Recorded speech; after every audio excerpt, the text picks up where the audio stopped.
Welcome to the Jones Zone, a podcast by Darryl and JJ Jones. Welcome to the Jones Zone. This part 2 of Age with Grace, exploring the art and science of aging. Thank you for being with us. We talked to Roni Murdock, a senior living consultant, expert in the field of gerontology. In today's show, we'll be exploring Medicare, the benefits and what it is and isn't. We'll also have a very important conversation about end-of-life care, very controversial. Welcome to the show, Roni. Please tell our listeners a little bit about yourself. Thanks, Darryl. My name's Roni Murdock. I'm a gerontologist, and I help guide families through all of their senior care-related issues. I've worked in the industry about 15, maybe almost 20 years now. I'm getting older, and I've worked in all different areas of it, but one portion of my career was about 6 years working in home health and hospice. So that's, we'll talk more about what the hospice benefit is and end-of-life related issues as we go through. So tell Roni, what is Medicare? Yeah, good question. So Medicare is our government-funded health insurance for seniors or those that are disabled. So you can get Medicare two ways. You can be disabled for 2 years or longer, or you can be 65. So when you turn 65, everybody in this country gets Medicare or the option to get Medicare. And what Medicare is health insurance. It's just like our health insurance we had, when we had our jobs. It covers doctors, hospitals, and different benefits. It's it is the crescendo that everybody hopes to get to when they turn 65 because it's really great insurance. So Medicare is our senior insurance that we deal with on a daily basis. So I know when you're approaching 65, you get a ton of mail about choosing the Medicare Advantage program. How does one choose the correct Medicare program? Good question. Yeah, I get that question all the time. I've got this stack of mail on my table. How do I choose what to do? So when you're turning 65, you have a unique opportunity. You get to get into Medicare. And at that one moment in time, you're open like a brand new baby. You have no pre-existing conditions. You have nothing going on. You are blank slate. You get to choose your Medicare plan based just on being 65 and get it at the lowest cost. So what Medicare is an 80-20 split. Straight Medicare is 80% paid for by Medicare, and the other 20% the patient is responsible for. So if you go to a doctor and it costs $100 to go to the doctor, Medicare would pay $80 and the patient would be responsible for $20. And there's supplemental insurances, correct? Yes. Yeah. So then you have the option to either get an Advantage program or to get a supplemental plan. So the supplemental plan would be an additional fee every month, and it covers that 20%. That is basically the best insurance that's out there that money can buy. And the supplemental plan, you're locked in at a rate when you turn 65. So if you choose to do the supplemental plan, you really need to choose it right when you turn 65, right when you're leaping into this whole world of Medicare. Because if you decide, once you're having all of these ailments, these chronic ailments, that then you want the supplemental plan, they can then take all your pre-existing conditions into effect and charge you a lot more for that supplemental plan. So it becomes cost prohibitive most of the time at that point. So jump in when you turn 65 and choose your supplemental plan. That's the best option. But we have a lot of seniors that can't afford that supplemental plan. It's sometimes $300 or $400 even a month, even at its cheapest amount. And so if you're a senior that would be, too much money to spend every month, then you're looking more at an Advantage plan, which is a plan where you pretty much sell your Medicare over to an HMO, and they manage it for you and then give you services at different levels of co-payment prices. And so they'll basically contract out different services, contract to a hospital, contract for a surgery cost, and take the 80% Medicare gives them and give you a small fee. That is a great way for seniors that can't afford the supplemental plan to have good health insurance. However, you're really at the mercy of that HMO group. And the contracts that they have. So let's say at some point you need skilled nursing, or you need a surgery, or you want to go to a special hospital that takes, you want to go to Johns Hopkins because you have some rare cancer. Those are out of the question when you have that Advantage program. You have to stick within your plan and your program.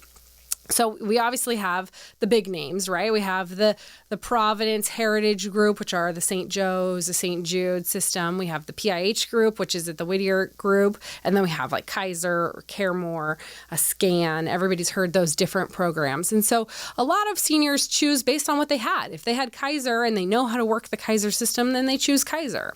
If they, have always been with the St. Jude Heritage Group, they're going to just choose St. Jude Heritage.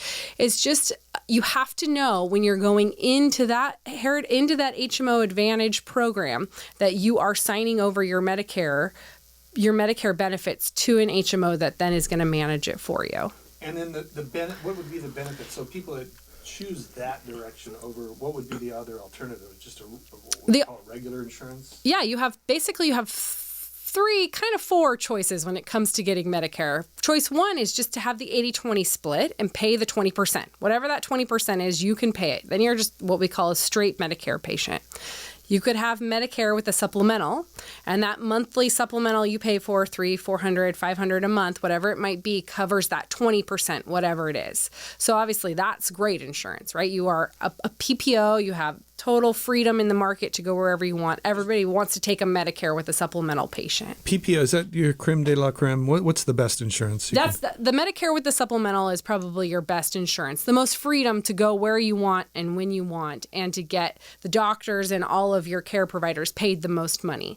So that's probably your best option if that's what's important to you.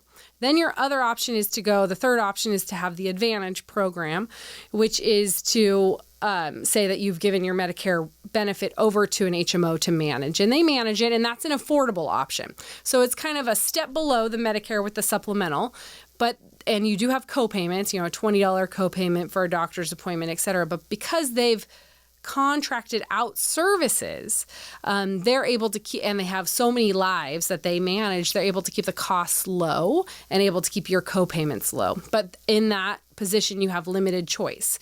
If you, are with Kaiser, you're stuck with Kaiser. You can't go to St. Jude, or you can't go to PIH. You have to go to, or Hoag. You have to go to a Kaiser hospital. If you're then with the Hoag group, you can only go to Hoag. So you have to kind of choose wisely if you're going to choose that path. The fourth option is for our low-income seniors, which would be to get Medi-Cal as their supplemental, cover the 20%. And that's just for low-income seniors. So they would be what we call Medi patients. They have Medicare and Medi-Cal. Got it. I have a friend of mine who sells actually that insurance, and she's always talking about 65 when they're 65. Is it, forgive my ignorance here, is there just a window of time that someone can get these insurances? Yes. So you have one option when you turn 65. So the first of the month of your 65th birthday. So if you turn 65 March 15th, March 1st is when you would get access to Medicare. So you'll start to get, information in the mail about your Medicare plan prior to that. So you have that option when you turn 65. And then there's open enrollment every year. So then at that point, it's every year going forward, you can make a change. But you will never get the lowest price on that supplemental again. So in other words, you need to do it when you're 65. If you do it when you're 68, right, it's probably going to cost more. It's more challenging, but you could. You could. And you can also change laterally. So you can have one supplemental plan and change to another supplemental plan, or you can have one HMO and change laterally to another HMO plan. But to change from the supplemental to the HMO, you have to do that, or vice versa. You have to do that in the open enrollment period. Now, what are some of the ethical considerations when it comes to end-of-life care for the elderly population? I know that's kind of a hot topic right now. I think we first have to go back and talk about what the Medicare benefits are. Oh, tell me more about what Medicare covers, because Medicare is health insurance, and Medicare Part A, which everybody has, covers hospitalization, it covers skilled nursing, and it covers hospice, which is our end-of-life component. Medicare Part B covers all your doctor's appointments, and it covers home health, which would be like therapy coming to the house, physical therapy, occupational therapy that came to the house. So people always think that Medicare is going to cover everything long-term care related, and it doesn't. So it does cover your hospitalization. And then oftentimes seniors kind of go through this process where they go from hospital to skilled nursing for rehab. They call it rehab. So they get physical therapy, occupational therapy, speech therapy, or nursing care in a skilled nursing that's covered by Medicare. Then I get the call from the family that says, okay, my mom's in skilled nursing for rehab. What does Medicare cover after that? And the answer to that is almost nothing. And so everything above and beyond the skilled nursing stay is private pay or through private insurance like long-term care insurance. Or Medi-Cal, which covers long-term care for low-income seniors. So the what Medicare actually covers in the skilled nursing benefit is at a maximum 100 days. But usually these days people are getting more like 1 or 2 weeks. So this is where the difference between the Medicare with the supplemental and the HMO come into play. So if you have Medicare with the supplemental, you can go to any skilled nursing you want, and you can stay there probably a longer period of time for rehab. Whereas if you have the Advantage HMO, you're locked into what they dictate, where you can go and how long you can stay there. So if you're a Medicare patient, straight Medicare with a supplemental, you might get to stay 30, 60 days. Get rehab that you need. If you're an HMO patient, we're really seeing at a maximum about 14 days now. So we're in a lot quicker time frame to hurry up and get better and get out of there, wherever out of there might be, to the next level where it's private pay or home. The old Henny Youngman joke. I went to the doctor, he gave me 2 weeks to live. I didn't pay my bill, so he gave me another 2 weeks. Yeah, right, exactly, yeah. So. It's funny, I just saw for the first time someone come out of hospice. And I know, this might be a little bit left turn here, but I didn't realize, and I don't know if the audience does, that people actually can go, and I think of going into hospice, unfortunately being, your end of life, but people actually go into hospice and come out. Can you talk to we call them hospice graduates. Oh, in a good way. Yeah, in a good way. They graduate from hospice. So hospice is like hospitalization, and skilled nursing is a part of the Medicare Part A benefit. And it's really one of the last great Medicare benefits. It's a really rich benefit that helps patients a lot that are in their end of life. And we're seeing that evolve, and Medicare trying to cut costs just like, anything, and that changing. But the way that hospice works is that 2 doctors have to certify that you have less than 6 months to live based on some disease process that you're diagnosed with, whether it's cancer or renal failure, COPD. There are actually 9 different heart disease, 9 different diagnoses that can qualify you for hospice. So usually your primary care doctor or a hospitalist at the hospital or at a skilled nursing, we call them SNFists, they'll write the initial order and send the order over to hospice, and a hospice nurse will come out and look through all your records and evaluate you and say you qualify or you don't qualify based on all these different parameters that Medicare has set for decline. And then you're given a benefit period at 60 days. And so through that benefit period, you have to, it's sort of the opposite of skilled nursing, where you have to continue to get better to stay there. In hospice, you have to continue to get worse to stay on hospice. So you have to decline. You have to lose weight or have a wound or have a fall or have an infection or have a decline in your heart function or, whatever it might be in order to continue to stay on hospice. A need. Yeah, a hospice need and a continued decline. And then you'll get another 60 days. And you get 2 60-day periods, and then after that, it's every 30 days. And so we are now more than ever. I mean, I ran a memory care neighborhood. One of the 9 diagnoses is dementia. So I ran a memory care neighborhood where often I'd have, this was a decade ago, but often I'd have patients on hospice for years because they'd continue to decline just a little bit, and they'd continue to qualify. Aren't we all? Yeah, right, exactly. They'd continue to qualify in measurable amounts that their doctor felt were qualifying them for hospice. But now they've really changed the regulations. And if you are not making enough decline and are stable, you'll come off of hospice and go back into your regular care. And so you can come on and off of hospice. We see a lot of people come on and off of hospice during the end of life. So there's the benefit to hospice is that most people at a certain point don't want to bounce in and out of the hospital. They're done. I've been to the hospital, 6 or 7 or 8 times in the last few months, and I'm done with that. I don't want to go back to the hospital. That's usually when we start talking about hospice and taking care of them in a community health setting, wherever hospice happens, wherever home is for the senior or for the person that's on hospice, not necessarily a senior. That needs care. So it can happen in your actual home. It can happen in a assisted living or a boarding care. It can happen in a skilled nursing, and hospice comes to them. We've even done it for homeless population on the street. Bring hospice to a tent. So there's all different kinds of ways to to do hospice care and where it takes place. Just depends on where the patient's home is.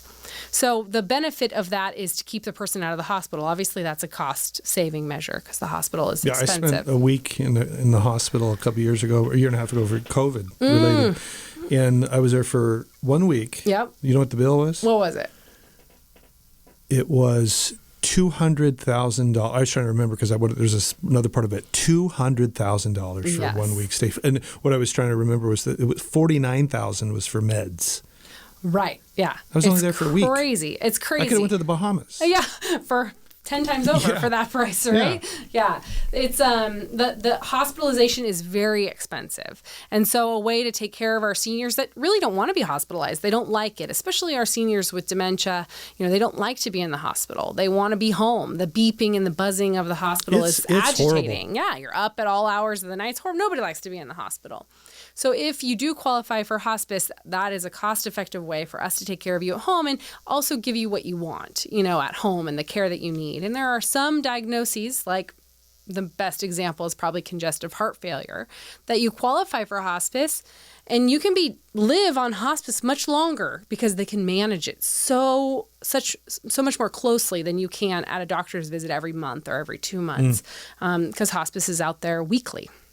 Well, is there a percentage of, I always thought, like I had mentioned before, is there a percentage of people that come out of hospice, or do you know I don't know that there's a percentage necessarily. I mean, we do know that the average length of stay on hospice is less than 2 weeks. So that is, unfortunately, we have people not taking advantage of the hospice benefit as soon as they should.